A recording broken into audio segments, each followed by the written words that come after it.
mga bossing, ito na naman tayo. Ayan. So meron tayong ginawa ngayon na Hyundai Accent 2014.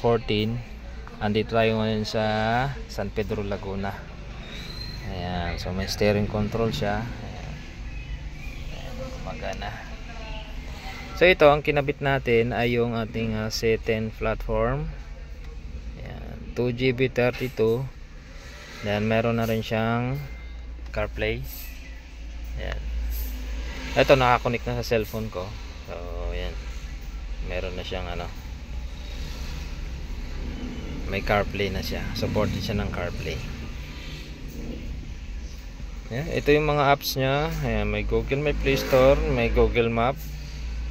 Ayan, may YouTube, Spotify, ayan, Waze.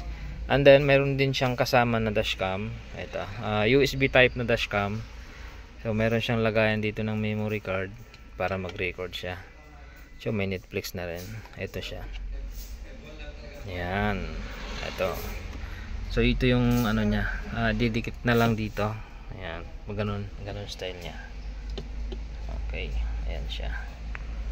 Ayan kita sa harap. Ayan. Tapos ayan, ito rin yung kasama niya reverse camera, hindi lang dashcam kundi may reverse camera din. Pakalinaw.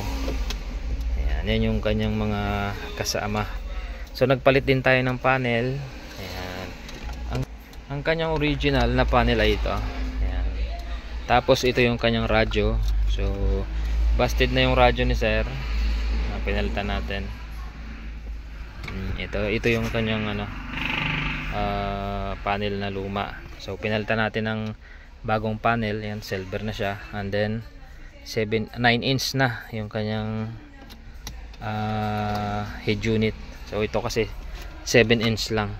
Ayan, maliit, maan lang siya. Then luman-luma na radyo talaga. Okay, so working naman lahat.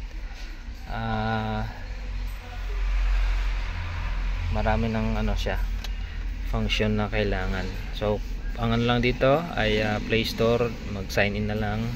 And then pwede siyang connect sa Wi-Fi. Ayan. Bluetooth.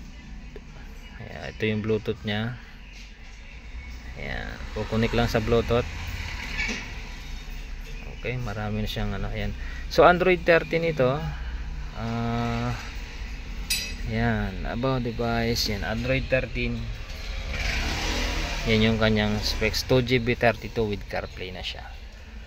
Okay, Accent 2014 model.